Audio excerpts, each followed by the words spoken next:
Erie Otters began the 2003-2004 Ontario Hockey League season in unfamiliar position for the franchise. For the first time in team history, the club headed into a season off a non-playoff year.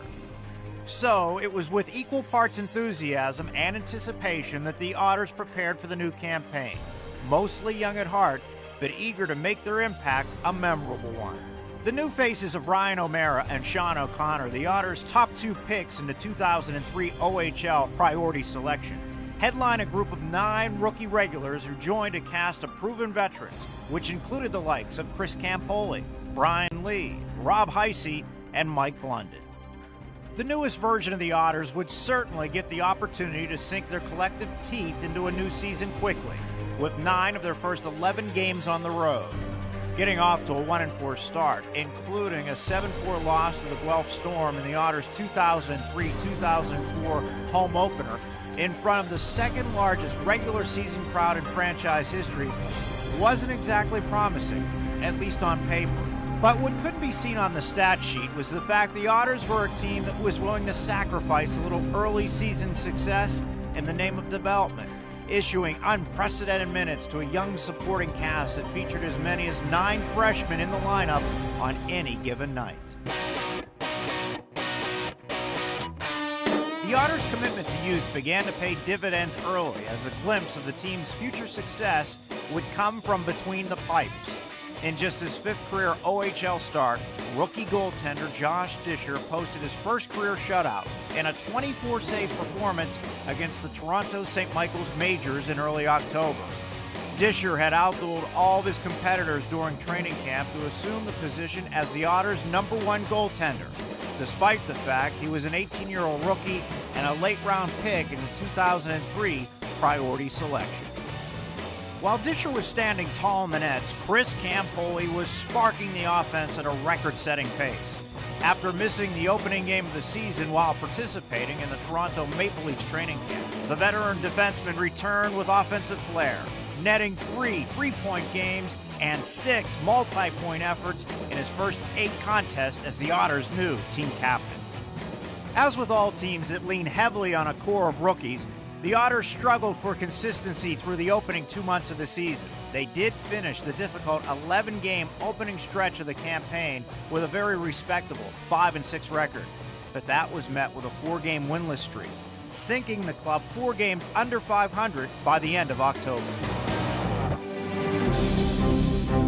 The tide began to turn with the calendar as October switched to November, and the Otters went from ice cold to sizzling hot.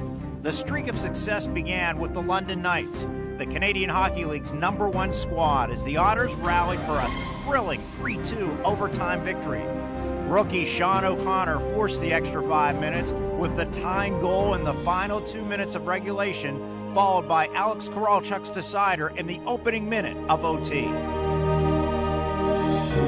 The win acted like a lightning rod of success for the upstart Otters, as they would suffer only a single loss in their next 7 games to climb the 500 for the first time since the 2nd game of the season.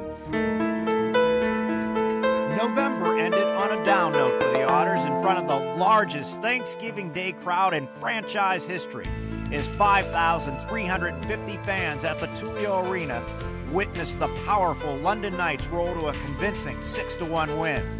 Despite the loss, the month as a whole proved to be a successful one for the Otters, as they made significant strides in the ultra-competitive Western Conference thanks to a 7-3-2 record. While overall consistency wasn't one of the Otters' early season strong points, a solid work ethic and never-say-die attitude were very much in evidence. Those attributes were front and center midway through the season, when on 3 separate occasions the Otters rallied for last-minute success. Mike Blunden was the hero at the Tullio Arena on November 29th, scoring the game winner with 2 seconds remaining against the Kingston Frontenacs. Rookie Sean O'Connor played the last-second savior twice in 4 games in early December, first lifting the Otters into a tie with Kitchener, then capping off a wild 7-7 affair against the Guelph Storm with the equalizer with just 16 seconds left in regulation.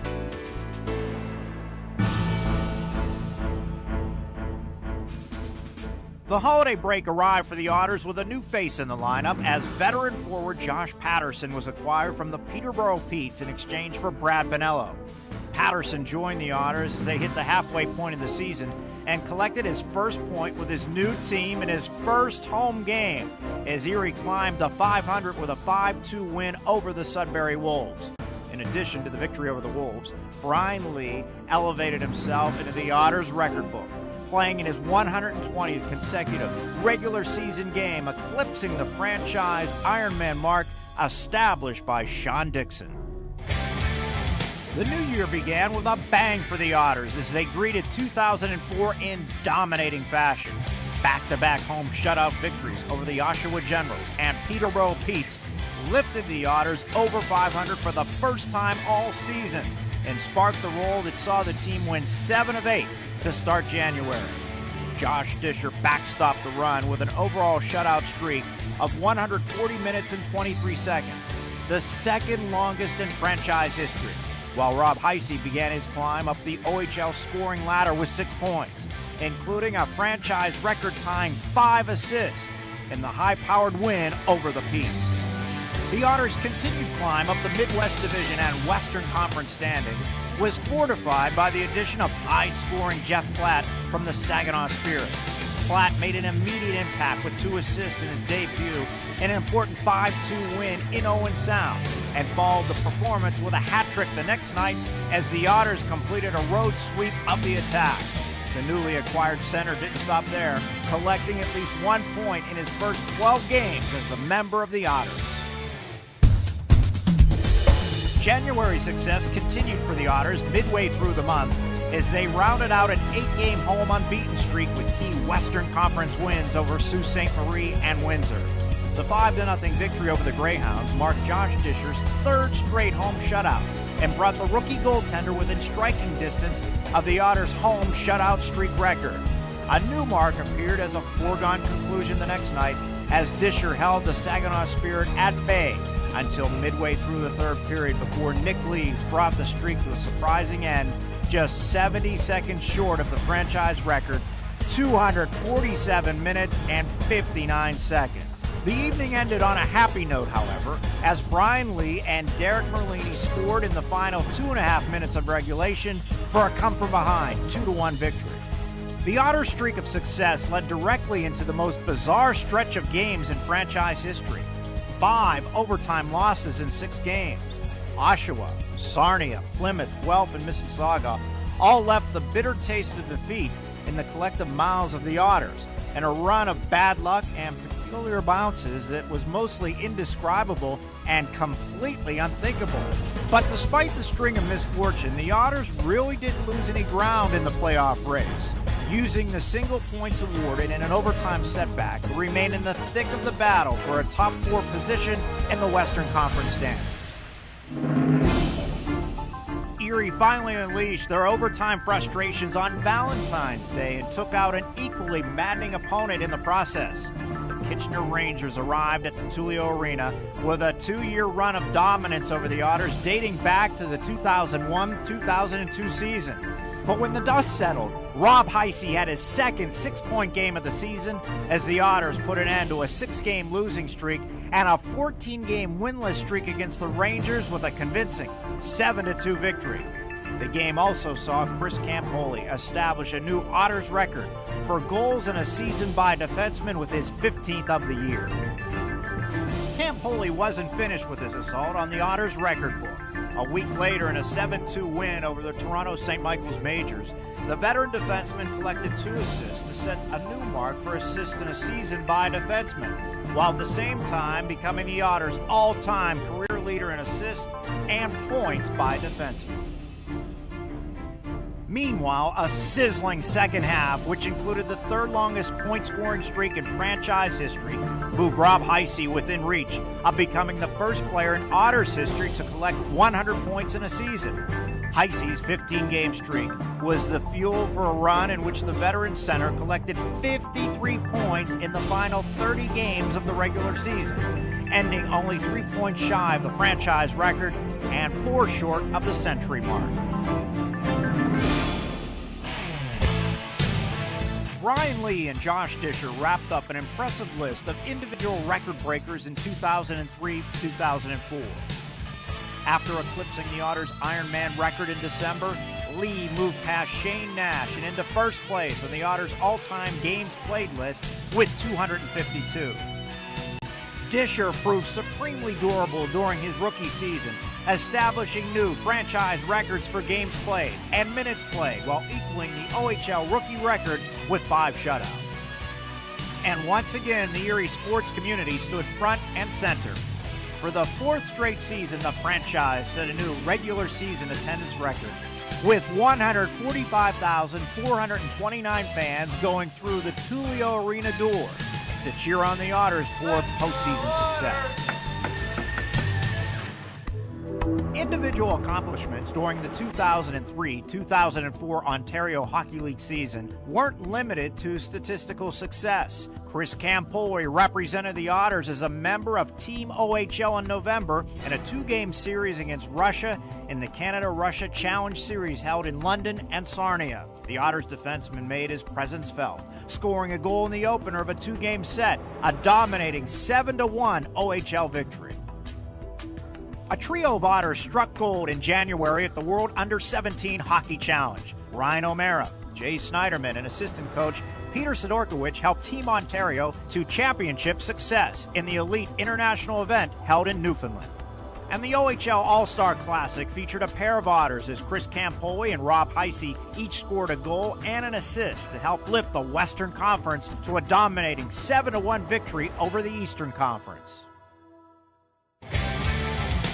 The playoff stretch proved to be a difficult one for the Otters as they experienced firsthand the rigors of playoff positioning.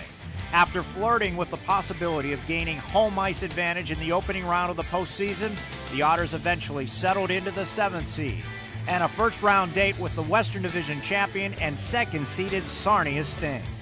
The Otters headed to Sarnia for the first 2 games of the best-of-7 Western Conference quarterfinal as the decided underdog. However, Jeff Platt paced the Otters with 3 goals, including an overtime winner in Game 1, to help the visitors earn a split in the 2-game set. Playoff hockey returned to Erie with a bang in Game 3 of the opening round series as the Otters blasted the Sting 7-2 in a game that featured record performances. Chris Campoli registered 4 assists in a game to equal an Otters postseason record, while Ryan O'Mara scored twice and assisted on 2 others to establish a new Otters playoff mark for points in a game by a rookie. One night later, the Otters took command of the series with a narrow 3-2 win to grab a 3-1 series lead. The game featured Platt's 6th goal of the series and a shorthanded game winner by Tomas Galasek. The Otters closed out the Sting in another narrow victory in Game 5 in Sarnia to advance to the second round with a 3-2 victory. The Western Conference semifinals brought the Otters face-to-face with the London Knights. The Knights rolled their way into the postseason after establishing a new OHL record for points in a season on their way to their first regular season championship. London made quick work of the Windsor Spitfires in the opening round of the playoffs with a 4-game sweep and jumped on the Otters early in the second round with a 6-2 win in Game 1 of the best-of-7 affair. A sold-out Tullio Arena welcomed the series to Erie for Game 2 as 5,518 fans packed the stands to cheer on the Otters. Despite the outstanding support, the Knights prevailed again, grabbing a 2-0 series lead. The game story took a similar path in Games 3 and 4 of the series as the upstart Otters were unable to overcome the talent of their London rivals as the Knights eliminated the Otters in 4 straight to bring an end to an encouraging season in Erie. Chris Campoli capped off his promising season with 3 postseason accomplishments. The veteran captain was named an OHL third-team All-Star and was recognized for his outstanding commitment to the Erie community when he was selected as the first recipient of the Dan Snyder Memorial Trophy as the OHL Humanitarian of the Year and later chosen as the Canadian Hockey League Humanitarian of the Year. While the season ended rather abruptly, it did provide a number of great moments as well as a glimpse into the opportunities that lie ahead. For one of the youngest teams in the Ontario Hockey League, the enthusiasm and eagerness displayed at the beginning of the schedule carried through the entire campaign and left a legion of supporters anticipating just what might be in store for a team that just began to scratch the surface of success in 2003 and 2004.